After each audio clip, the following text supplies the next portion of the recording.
عليكم ورحمة الله وبركاته. الحمد لله وكفى وسلام على عباده الذين اصطفى. أما بعد، قال النبي صلى الله عليه وسلم: إذا نسي فأكل وشرب فَلْيُتِمَّ صَوْمَهُ فَإِنَّمَا أَطْعَمَهُ اللَّهُ وَسَقَاهُ. معزز حاضرین، روزہ نام ہے طلوع فجر سے لے کر غروب آفتاب تک کھانے پینے سے اور ہم بستری سے روکنے کا نام. اگر اس درمیان کسی نے کچھ کھا لیا، پی لیا یا ہم بستری کر لیا تو اس کا روزہ ٹوٹ جاتا ہے. روزہ ٹوٹنے کے لیے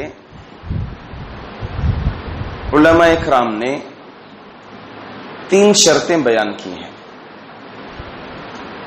اگر ان 3 شرطوں میں سے کوئی ایک شرط بھی پائی جائے تو اس کا روزہ نہیں ٹوٹے گا. روزہ ٹوٹنے کے لیے یہ 3 شرطوں کا ہونا، پایا جانا بہت ضروری ہے. پہلی چیز، وہ جو چیز کھا رہا ہے، پی رہا ہے، اس درمیان اسے اس چیز کا علم ہو، اسے اس چیز کا علم ہو، انجانے میں اور جہالت میں نہ کریں. جیسے مثال کے طور پر کوئی یہ سمجھے 6 بجے کچھ کھا لیا، کچھ پی لیا، یہ سوچ کر کے کھا لیا کہ وقت افطار کا ہو گیا ہے، یا اس کی گھڑی نے وقت غلط بتا دیا. اب یہ سوچ کر کے، یہ سمجھ کر کے کوئی آدمی کھا لیتا ہے تو ایسے آدمی کا روزہ نہیں ٹوٹا. کیوں؟ کیونکہ پہلی شرط اس کو اس بات کا علم ہی نہیں ہے، غلطی سے بائی مسٹیک کیا وہ. اسی طرح سے صبح کا وقت تقریباً 5:03 کو فجر کا وقت شروع ہوتا ہے. یہاں پر ہمیں سحری روکنی ہے، بلکہ مستحب یہ ہے کہ 5:03 سے پہلے 8 منٹ یا 10 منٹ پہلے ہم اپنی سحری کو روک دیں. یہ مستحب ہے. اگر کوئی یہ سمجھ کر کھا رہا ہے، یہ سمجھ کر پی رہا ہے کہ ابھی وقت باقی ہے، طلوع فجر ابھی شروع نہیں ہوا، علم ہی نہیں ہے اس کو، اس کی دلیل یہ ہے اللہ کے رسول صلی اللہ علیہ وسلم کے دور میں، صلی اللہ علیہ وسلم، حضرت اسماء بنت ابو بکر رضی اللہ عنہ، حضرت ابو بکر رضی اللہ عنہ کی بیٹی، ایک دفعہ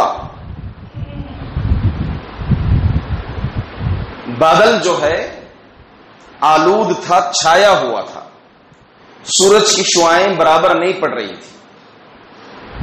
تو ان کے گھر پر انہوں نے یہ سمجھ کر کے روزہ توڑ دیا کہ وقت ہو گیا ہے، سورج غروب ہو گیا ہے.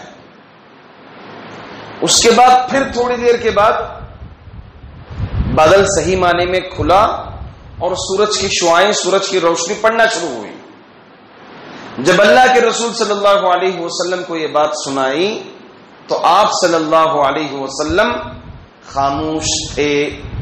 یہ اس بات کی دلیل ہے کہ روزہ ٹوٹنے کے لیے اگر ہم کچھ کھا رہے ہیں، کچھ پی رہے ہیں یا روزہ توڑنے کا کام کر رہے ہیں تو ہمیں اس کا علم ہونا چاہیے. غلطی سے یا انجانے میں ہم یہ سمجھ کر کے کھا لیتے ہیں، یہ سمجھ کر کے پی لیتے ہیں کہ افطار کا وقت ہو گیا ہے، تو ایسے معنی میں روزہ نہیں ٹوٹا. یہ پہلی شرط ہے. دوسری شرط ہے روزہ ٹوٹنے کے لیے جان بوجھ کر کے کھانا یا جان بوجھ کر کے پینا. جیسا کہ میں نے آج کے اس میں حدیث پڑھی، اللہ کے رسول صلی اللہ علیہ وسلم نے فرمایا کہ جب بندہ بھول کر کے کچھ کھا لیتا ہے، بھول کر کے کچھ پی لیتا ہے، فَلْيُتِمَّ صَوْمَهُ، اس کو چاہیے کہ روزہ پورا کریں. فَإِنَّمَا أَطْعَمَهُ وَسَقَاهُ، اس لیے کہ اللہ تعالی نے اس کو کھلایا ہے اور اس کو پلایا ہے. اگر کوئی بھول کر،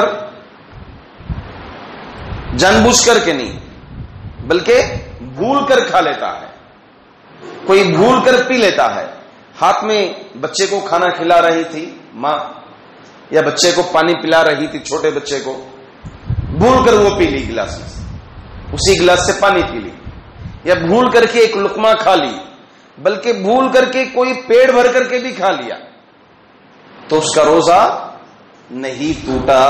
روزہ ٹوٹنے کے لیے یہ دوسری شرط ہے. پہلی شرط کیا ہے؟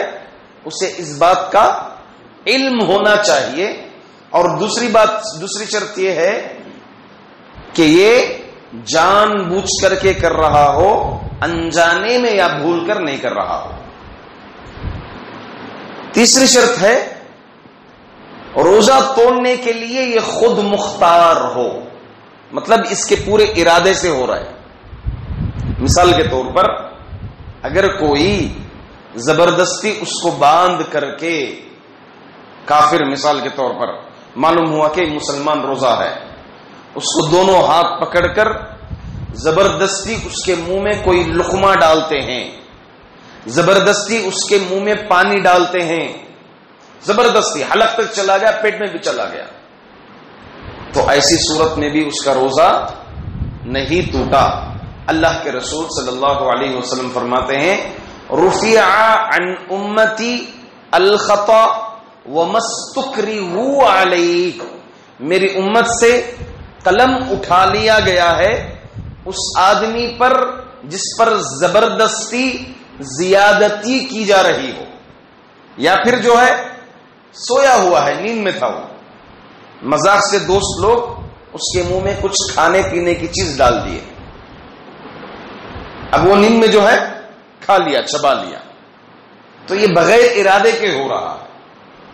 اس میں اختیار نہیں ہے، اس کو خود مختار نہیں ہے انہیں اس میں، بلکہ زبردستی یا نیند میں اس کو کھلایا پلایا جا رہا ہے.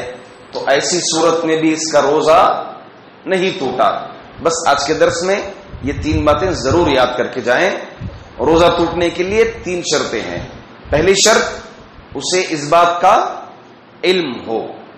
دوسری شرط علم ہو، اس کی مثال اگر کوئی یہ سمجھ کر کے افطار کر لیتا ہے وقت سے پہلے کہ وقت ہو گیا ہے، یا ایسے محسوس کیا کہ اذان ہو گئی، ابھی 10 منٹ ہے، کھانا پینا شروع ہو گیا، یہ کانفیڈنس کے ساتھ یہ سمجھا کہ اذان ہو گئی ہے جبکہ اذان نہیں ہوئی، تو ایسی صورت میں ایسے آدمی کو گھبرانے کی ضرورت نہیں ہے، کوئی کفارہ بھی نہیں ہے، اس آدمی کا روزہ ہی نہیں ٹوٹا.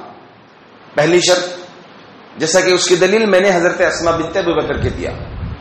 دوسری شرط یہ ہے جان بوجھ کر کے کھائے، بھول کر کھا لیتا ہے، بھول کر پی لیتا ہے، تو اللہ اس کو کھلا رہا ہے، اللہ اس کو پلا رہا ہے، تب بھی اس کا روزہ نہیں ٹوٹا. اور تیسری شرط اس کے ارادے سے، اس کی خود مختاری سے کر رہا ہے، اس پر زبردستی نہیں کی جا رہی ہے. تو یہ 3 شرطوں کا ہونا روزہ ٹوٹنے کے لیے ضروری ہے. اللہ تعالیٰ سے دعا ہے کہ اللہ تعالیٰ ہمیں مکمل سنت نبوی صلی اللہ علیہ وسلم کے تحت روزہ رکھنے کی توفیق عطا فرمائے، اور روزے کے احکام اور مسائل کو جاننے کی اللہ تعالیٰ ہمیں توفیق عطا فرمائے. آمین. وآخر دعوانا ان الحمد للہ رب العالمین. سبحانک اللہم وبحمدک اشہد ان لا الہ الا انت استغفرک واتوب الیک.